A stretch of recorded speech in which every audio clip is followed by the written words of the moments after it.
अस्सलाम वालेकुम एवरीवन, कैसे हैं आप लोग। आई होप कि आप अपने घरों में बिल्कुल ठीक ठाक होंगे और बहुत खुश होंगे। Welcome to Anmol's kitchen. आज हमारे किचन में बन रहा है देगी ज़र्दा। ये बनता है बहुत ही मज़ेदार और बनाना है बहुत ही आसान। क्या इसका तरीक़ेकार है बनाने का, क्या इसकी ट्रिक्स हैं, क्या इसकी टिप्स हैं जिससे हमारा परफेक्ट देगी ज़र्दा तैयार हो। तो बिना स्किप किए वीडियो को पूरा वॉच करें ताकि आप इसकी कोई भी टिप मिस ना करें और ये ज़बरदस्त सा मज़ेदार सा देगी ज़र्दा घर पे तैयार कर सकें। तो चलें बनाना शुरू करते हैं। बिस्मिल्लाहिर्रहमानिर्रहीम। मैंने ले लिए हैं 2 किलो सेला चावल, जिसे पक्की बासमती कहते हैं। इसे मैंने धोकर अच्छा सा साफ़ कर लिया था और इसे मैंने 1 घंटे के लिए भिगो दिया था। ये देखिए पानी इसका बिल्कुल साफ़ है। इस तरह आपने 3 से 4 पानी में से धोकर साफ़ सुथरा कर लेना है। इसे हमने बॉईल करना है और बॉईल करने के लिए हमने लेना है खुला पानी। कोई माप-तोल नहीं होगी, खुला पानी लेंगे। जितना ज़्यादा पानी डालेंगे उतने ही हमारे चावल अच्छे और खिले खिले बनेंगे। पानी हमने डाल लिया है और उसमें मैंने 2 टेबलस्पून नमक भर के डाल दिया था, क्योंकि पानी की क्वांटिटी ज़्यादा है इसलिए मैंने नमक 2 टेबलस्पून डाला था। और इसमें सबसे पहले मैंने डाला था पिंक रोज़ कलर और उसके बाद मैंने 1 टीस्पून इसमें डाल दिया है येलो फूड कलर। 2 कलर मैंने मिक्स करके डाले थे। इनसे बहुत अच्छा सा एक कलर बन जाता है और बहुत ही खूबसूरत इसमें कलर आया था।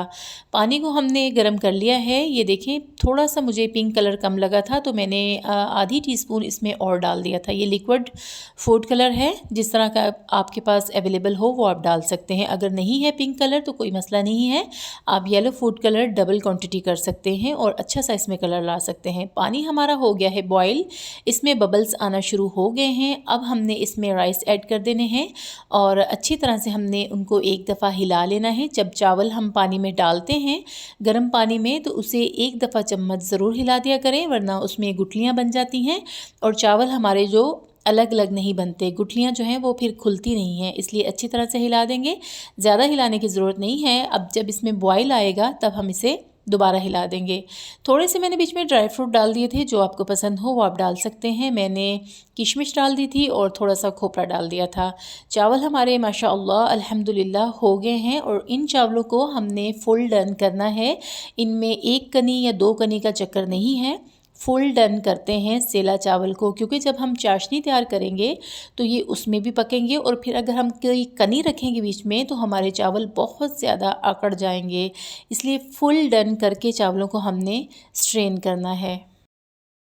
चावल बॉईल करने के लिए हमेशा ज़्यादा पानी इस्तेमाल किया करें, क्योंकि अगर हम कम पानी डालेंगे तो चावल हमारे वो थोड़े से चिपचिपे से बनेंगे। अगर ज़्यादा पानी होगा तो चावल बहुत ज़्यादा खिले हुए बनते हैं। चावल जो हैं हमारे बहुत अच्छे से बॉईल हो रहे हैं और मैंने तकरीबन इसमें पानी डाल दिया था 8 लीटर। 2 किलो हमारे चावल थे और 8 लीटर मैंने इसमें पानी शामिल कर दिया था। और कलर जो है मैंने पानी के हिसाब से डाला था। आप कम चावल बना रहे हैं या ज़्यादा बना रहे हैं तो उस हिसाब से आप कलर डालेंगे।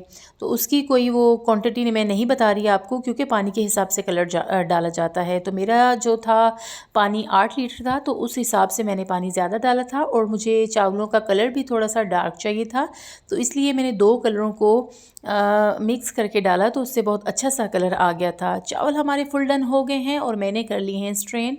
माशाअल्लाह बहुत अच्छे से हो गए हैं और अब हम इसकी चाशनी तैयार कर लेंगे। चावलों को रख दिया है हमने छान के छन्ने में और अब इसकी चाशनी तैयार करते हैं। सबसे अहम स्टेप इसका जो होता है वो चाशनी का होता है। चाशनी किस तरह बनानी है, क्या तरीक़ेकार है, वो गौर से देखें, गौर से सुने और समझें, क्योंकि यहाँ अगर आप गलती करते हैं तो आपका सारा जो मीठे चावलों का ज़र्दा हो या मतंजन हो या गुड़ वाले चावल हों वो इसी स्टेज पे आके हमारे ख़राब हो जाते हैं। इसलिए इस स्टेज को आप गौर से सुने, गौर से देखें और समझें। 2 किलो चावल हैं और उसके लिए चीनी जो है वो 1.5 किलो जाती है, पर मैंने 1.25 किलो इस्तेमाल की है, क्योंकि मीठा जो है वो थोड़ा सा कम ही अच्छा लगता है। अगर ज़्यादा मीठा आप खाना चाहते हैं तो आप 1.5 किलो चीनी कर लें। 2 किलो चावल होंगे और 1.5 किलो चीनी होगी। तो घी हमारा हो गया है गरम। और दूसरी टिप जो इसकी है वो इसको हमने घी में बनाना है। मीठी चीज़ को कभी भी ऑयल में ना बनाएं। तो घी हमने डाल लिया है, घी हमारा गर्म हो गया था तो हमने चीनी इसमें ऐड कर दी है और बीच में 8 से 9 इलायचियाँ थी सब्ज़ वाली, वो मैंने डाल दी हैं और 1 गिलास भर के इसमें मैंने पानी का डाल दिया है। वो भी पानी भी जो है चाशनी तैयार करने के लिए वो मिकदार के हिसाब से डाला जाता है। अब ज़्यादा चावल हैं तो उसमें पानी मैंने 1 गिलास डाल दिया है, अगर कम होगी चीनी तो उसमें आधा गिलास जाएगा, उस हिसाब से ही पानी डाला जाता है। चाशनी हमारी जो है अब पकती रहेगी और साथ के साथ मैं आपको बताती रहूँगी कि इसकी क्या टिप्स हैं और क्या ट्रिक्स हैं।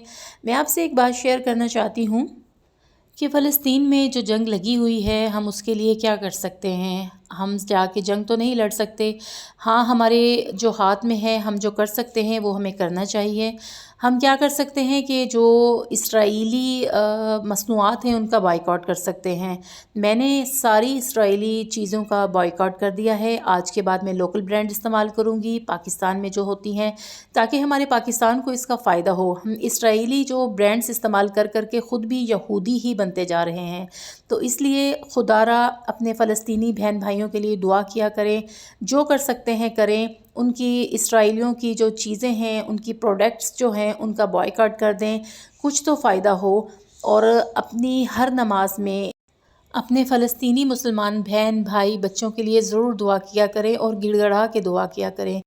जब भी फ़लस्तीन की ख़बरें सुनते हैं तो दिल खून के आंसू रोता है, यकीन जाने बहुत ही दुख होता है। अल्लाह ताला उन पर अपना ख़ास फ़ज़्ल व करम करे और उनकी मदद फ़रमाए, ग़ैबी मदद फ़रमाए, फ़रिश्तों के ज़रिए उनकी मदद फ़रमाए। आमीन सुम्मा आमीन।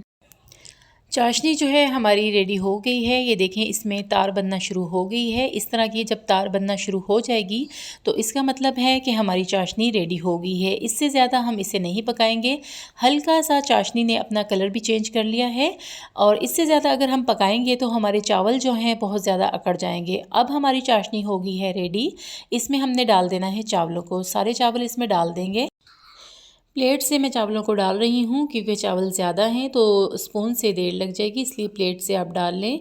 और चावल डालकर बीच में अच्छी तरह से चावलों को और चाश को मिक्स कर लें। और फिर उसके बाद हमने जो भी इसमें डालना है, मैं इसमें खोया ऐड करूँगी। खोया मैंने होममेड घर पे तैयार किया था, उसका लिंक मैं डिस्क्रिप्शन में दे दूँगी। अगर आपने मेरी वो वीडियो नहीं वॉच की तो जाके उसे विज़िट करें। बहुत ही सिंपल, बहुत ही आसान तरीके से हम 2-3 मिनट में खोया तैयार कर सकते हैं। वही खोया मैं इस्तेमाल करूँगी और बहुत ही मज़ेदार वो खोया बना था। सारे चावल हमने ऐड कर दिए हैं। अब हमने इनको हल्के हाथों से मिक्स कर लेना है, ज़्यादा दबा कर चम्मच नहीं चलाइएगा वरना हमारे चावल टूट जाएंगे। अल्हम्दुलिल्लाह माशाअल्लाह बहुत ही लंबे लंबे चावल बने हैं और बहुत ही खिले खिले बने हैं। चावलों को अच्छी तरह से मिक्स कर लेंगे और उसके ऊपर फिर हमने लगा देना है खोया, खोए की लेयर लगा देंगे और फिर इसको हमने दम लगा देना है तकरीबन आधे घंटे के लिए। ज़्यादा इसको दम देने की ज़रूरत नहीं है क्योंकि चावल हमारे फुल डन हैं, इसलिए हमने आधा घंटा इनको दम लगाना है। और पतीले के नीचे तवा लाजमी रखें।